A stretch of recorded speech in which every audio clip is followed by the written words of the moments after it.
auditory memory or auditory processing may be weak. Multisensory teaching method is the most effective approach or treatment for children with difficulties in learning to read. Using a multisensory teaching approach means helping a child to learn by using more than one of the senses. Teachers may give color beads, flowers, seeds or sand to know the written shape of the sound. By this way, sound-letter coordination can be taught. Using alternative tests to make them to understand the questions easily, and test can be given in the form of match-up, fill in the blank or short answer formats. Giving the list of words will help them to retrieve the specific word, and extra time should be given for reading the paper. Teaching with attractive picture cards. Children like to see the pictures very much, so it will help to teach the phonemes and morphemes by using picture cards. Creative teaching. Dyslexic children like creative activities, so when we try to teach them creatively, they will try to keep the things on their memory. For example, introducing the names of birds while singing simple songs and imitating those birds by their small actions and movements. Chances also should be given to the children to create simple themes or backgrounds, for example, market, zoo, temple. Using aesthetic sense. Children like singing, dancing, drawing, acting and playing very much. When the teachers teach the lesson through these activities, they easily capture the knowledge. Using play materials and toy sets. Teacher may introduce the names of vehicles and many other things by using play materials and toy sets. It will help to increase the vocabulary of the students in the indirect way. Using top-down, bottom-up processing methods. Teacher or helper can use the bottom-up processing to explain how the words are formed by sequencing the phonemes meaningfully. For example, at first teacher can teacher can divide the word palam into up plus a plus il plus a plus then teacher or helper can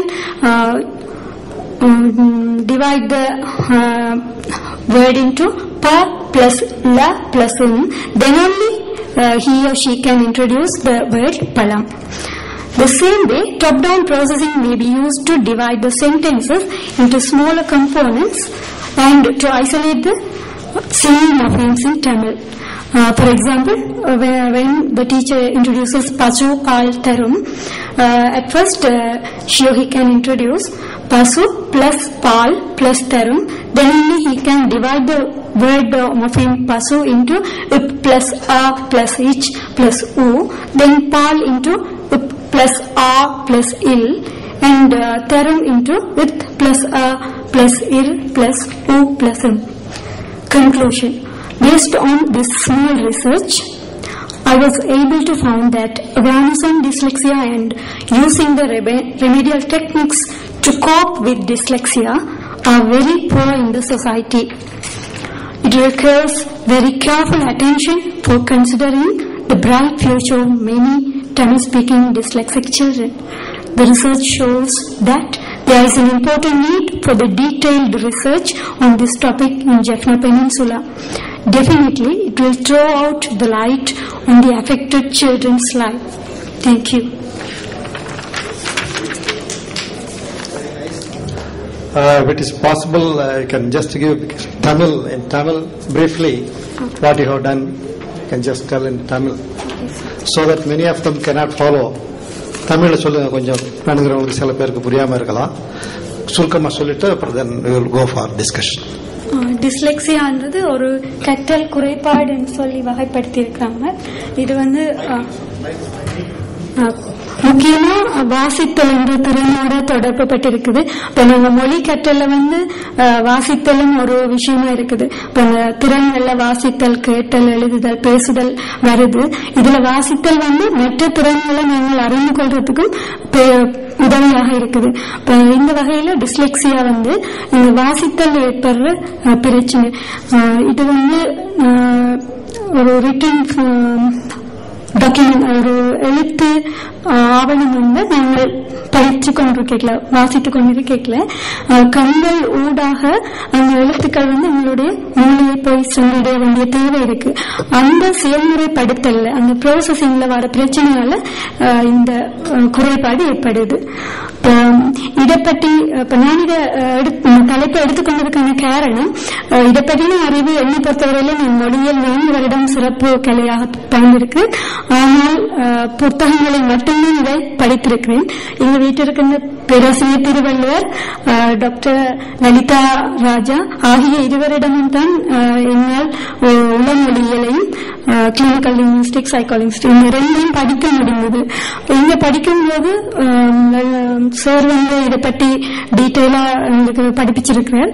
அதை விட லலிதா ராஜா வந்து சிதம்பரத்துல ஒரு centre நடத்துறாங்க dyslexic சில்ட்ரனுக்கு வந்து teach பண்றதுக்கு. அந்த centre students எல்லாருமே விசிட் பண்ணலாம்னு சொல்லியிருந்தாங்க. அவங்க தொடர்ச்சியாக போய்கொண்டிருந்த போதுதான் எனக்கு இது ஸ்ட்ரைக் பண்ணிச்சது. இது ஒரு பெரிய பிரச்சனை பிள்ளைகளை பொறுத்தவரையில. ஆனா இதை பற்றின விழிப்புணர்வு வந்து பெரும்பாலும் யாருக்கும் அது என்ன என்பது யாருக்குமே தெரியாம இருக்கிறதால அத அடுத்த ஸ்டெப்ஸ் பற்றி யோசிக்க இயலாம இருக்கிறோம். இது எவ்வளவு ஒரு பெரிய பாரதூரமான பிரச்சனை எனக்கு அப்பதான் விளங்கினது. அதுக்கு பிறகுதான் இதை பற்றின ஒரு ஆராய்ச்சி செய்யணும்னு நினைக்கிறேன். இப்ப இதை நான் படிச்சதையும் மற்றது என்னால இதை பற்றி யோசிக்கக்கூடிய விஷயங்களையும் வச்சு என்னோட ரிசர்ச்சையும் பேஸ் பண்ணி சில ரெமிடியல் டெக்னிக்ஸ் நான் சொல்லி இருக்கேன். அதுல முக்கியமா வந்து அவர்களுக்கு வந்து பார்வையூடாக தன் வாசித்தல் இடங்கிறது. அப்ப பெரும்பாலான ஸ்கூல் டீச்சர் வந்து போர்ட்ல தான் எக்ஸாம்பிளோ அல்லது வேற முக்கியமான விஷயங்களோ எழுதிக்க அதுக்கு அது பிரச்சனையா இருக்கிறதால அந்த விஷயம் போய் சேர்றது அதுல கஷ்டம் இருக்கு. எவ்வளவு தூரம் எனக்கு அது போய் சேர்றதுன்னு தெரியாது. இதாலதான் எனக்கு தெரிஞ்ச சில ரெமிடியல் டெக்னிக்ஸ் சொல்லி இருக்கேன். அதுல ஒன்று வந்து பெரும்பாலும் எல்லா புலன்களையும் ஒருங்கிணைக்கக்கூடிய வெவ்வேறு புலன்களோட பார்வை அல்லது மட்டும் இல்லாம பார்வை, கேட்டல், அப்படி வெவ்வேறு தொடுகை மூலம் கூட எவ்வாறு அந்த எழுத்துக்களோடு அவர்களை பரிச்சயப்படுத்துவது. இந்த சென்டர்ல வந்து எனக்கு ஒரு ஸ்டூடெண்ட், கொஞ்ச நாள் அந்த ஸ்டூடெண்டோட ஒர்க் பண்ணினேன். அவருக்கு லெட்டர் சவுண்ட் கோஆர்டினேஷன் தேவைப்பட்டது. ஆரம்பத்தில் எனக்கு எதுவுமே புரியல. ஆனா ஒரு கட்டத்துல டிராயிங் எனக்கு கொஞ்சம் தெரியும் உள்ளபடியால அவருக்கு டிராயிங் நான் சில படங்களை கொடுத்து அவரை கலர் பண்ணி வச்சு அதுக்கு பிறகு அவருக்கு வந்து அது ஈஸியா இருந்தது. அப்ப எனக்கு சந்தோஷமா இருந்தது. நன்றி. நீங்க இப்ப கேள்விகள் கேட்கலாம். Paper is open for discussion. Okay. Mullai, மலேசியால இருந்து வந்திருக்கேன். நீங்க வந்து இப்ப ஆரம்பத்துல இந்த குழந்தைங்களுக்கு போனிக்ஸ் சொல்லிக் கொடுக்க மாட்டீங்களா? போனிக்ஸ் அதாவது அந்த ஒலிகளை முதல்ல இப்ப நாங்க ஆங்கிலத்துல என்ன பண்றோம்னா ஒலிகளை வந்து முதல்ல சொல்லி கொடுத்துடுறது. அப்புறம் தி பிளெண்ட் த ஒலிகள், அதாவது ஒலிகளை வந்து சேர்க்கிறாங்க. எழுத்துக்கூட்டி படிக்கிறோம்னு சொல்றோம் இல்லையா, அது மாதிரி அவங்க வந்து அதை அப்புறம் சேர்க்கிறாங்க ஒலிகளை. இப்ப let's say bat, then they join it together and they say bat.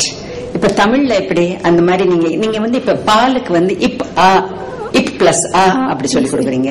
ஏன் பான்னு சொல்லி கொடுத்தா இன்னும் அதுக்கு அந்த குழந்தைங்களுக்கு எளிதா இருக்கும் இல்லையா?